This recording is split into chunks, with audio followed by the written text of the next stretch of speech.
அடுத்த வருஷம் மலேசியா வந்து ஆசியான் சேர் பர்சனாக போகிறாங்க. ஸோ மலேசியா வந்து ஆசியான் சேர் பர்சனாக இருக்கிற சமயத்தில் மலேசியாவும் இந்தியாவும் சேர்ந்து ஆசியானை எப்படி பலப்படுத்தலாம், எப்படி ஸ்ட்ரெங்தன் பண்ணலாம், ஆசியானுக்கு எப்படி உபயோகப்படுத்தலாம் அப்படிங்கிற ஒரு விஷயத்தை வச்சு நம்ம ஒரு கான்ஃபரன்ஸ் நடத்துகிறோம். டாக்டர் சேஷாத்ரிச்சாரி, நான் எக்ஸிக்யூட்டிவ் மெம்பர் ஆர்ஐஎஸ். ஆர்ஐஎஸ் வந்து இந்தியாவுடைய மினிஸ்ட்ரி ஆஃப் எக்ஸ்டர்னல் அஃபேர்ஸ் மூலமாக நடக்கிற ஒரு ஆர்கனைசேஷன், அதாவது ஆட்டோனமஸ் ஆர்கனைசேஷன். முக்கியமாக நாங்கள் வந்து இந்த பைலேட்ரல் ட்ரேட், ரெண்டு கண்ட்ரீஸ்க்கு நடுவில் இருக்கிற ட்ரேடு, அப்புறம் பைலேட்ரல் ட்ரேட் ஆர்கனைசேஷன், இப்போ ஆசியான் இருக்குது, அப்புறம் சார்க் இருக்குது, இந்த மாதிரி ஆர்கனைசேஷன்ஸ் எல்லாம் பார்த்துக்கிறோம். முக்கியமாக இந்த ASEAN India free trade agreement, அப்புறம் இந்த அக்ரிமெண்ட் எல்லாம் நாங்கள் பார்க்குறோம், இந்த விஷயத்தெல்லாம் பார்த்துக்கிறது. ஸோ இப்போ இந்த கான்ஃபரன்ஸ் எப்படின்னாக்க 2 வருஷம் முன்னால் ஏஷியன் காமன் மார்க்கெட் அப்படின்னு ஒரு கான்ஃபரன்ஸ் நடத்தினோம். அந்த சமயத்தில் ஒரு ஐடியா வந்தது, எப்படின்னா இந்தியாவும் ஆசியானும் சேர்ந்து ஒர்க் பண்ணணும். இந்த சவுத் கோஆப்ரேஷன் அப்படின்னு சொல்கிறோமே, ஒரு காலத்தில் நார்த் சவுத் அப்படின்னு ஒரு டிவைட் இருந்தது. அதாவது டெவலப் கண்ட்ரிஸ் எல்லாம் நார்த்து, அண்டர் டெவலப் கண்ட்ரிஸ் அல்லது டெவலப்பிங் கண்ட்ரிஸ் எல்லாம் சவுத் கண்ட்ரிஸ் அப்படின்னு சொன்னாங்க. இப்போ வந்து அந்த டிஃப்ரென்ஸ் இல்லை. இப்போ அதாவது நார்த்துனா டெவலப்டு, அப்புறம் சவுத்துனா டெவலப்மெண்ட் இல்லாத தேசங்கள் அப்படிங்கிற ஒரு டிஃப்ரென்ஸே போயிடுது. ஸோ இந்த மாதிரி சமயத்தில் நம்ம வந்து ஒரு south cooperation plus ASEAN countries இவ எல்லோரும் சேர்ந்து ஒர்க் பண்ணணும். அதனால ஒரு கான்ஃபரன்ஸ் போடலாம். அந்த விஷயத்தில் மலேசியா ரொம்ப இன்ட்ரெஸ்ட் எடுத்துக்கிறாங்க. அடுத்த வருஷம் மலேசியா வந்து ஆசியான் சேர் பர்சனாக போகிறாங்க.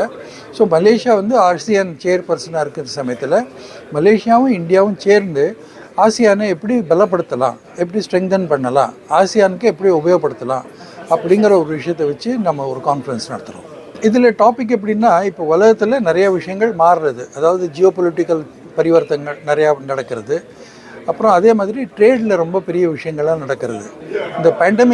இந்த கொரோனா பேண்டமிக் அப்புறமா ஒரு பெரிய டிஸ்ரப்ஷன் ஆகிடுது.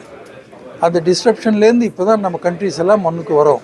கொஞ்சம் கொஞ்சமாக நம்ம இம்ப்ரூவ் ஆகிறோம். கொஞ்சம் கொஞ்சமாக நம்மளுடைய எக்கனாமிக் சுச்சுவேஷன்லாம் மாறுறது. பட் சேலஞ்சஸ் இன்னும் நிறையா இருக்குது, நிறையா பிரச்சனைகள் இருக்குது. அந்த கொஷின்ஸ் எல்லாம், அந்த பிரச்சனைகள், அந்த இஷ்யூஸ் அதெல்லாம் எப்படி நம்ம சார்ட் அவுட் பண்ணலாம் அப்படின்னு ஒரு கோஆப்ரேட்டிவ் ஃப்ரேம் ஒர்க், அதாவது ஒரு ஒத்துமையாக நம்ம எல்லோரும் சேர்ந்து எப்படி ஒர்க் பண்ணலாம் அப்படிங்கிறதுக்கு ஒரு பாலிசி பண்ணணும். அந்த பாலிசிக்கு நிறையா மீட்டிங் நடக்கணும். இது ஒன் ஆஃப் த மீட்டிங்ஸ். இந்த மீட்டிங்கில் எல்லா பாலிசியும் நடத்தணும்னு சொல்ல முடியல. அது மாதிரி இன்னும் அடுத்த வருஷம் நிறையா மீட்டிங் நடக்கும். ஒரு பாலிசி ஃப்ரேம் ஒர்க் நம்ம பண்ணலாமான்னு ஒரு ஐடியா இருக்குது. அதுக்குனால தான் இந்த மீட்டிங். இந்த கான்ஃபரன்ஸ் வந்து இந்தியா மலேசியா பொருளாதாரத்துக்கு மாத்திரமே இல்லை, இன்னும் மற்ற விஷயங்களும் இருக்குது. பட் இது ரொம்ப முக்கியமான விஷயம். எப்படின்னா, ஒரு காலத்தில் வந்து மலேசியானா ஒரு பாம் ஆயில் விற்கிற தேசம்னு இருந்தது. இப்போ அப்படி இல்லை. மலேசியாவில் நிறையா மல்டி ஃபேசட்டட் ஆகிடுது. அதாவது எலக்ட்ரானிக்ஸில் மலேசியா ரொம்ப முன்னுக்கு வந்துட்டாங்க.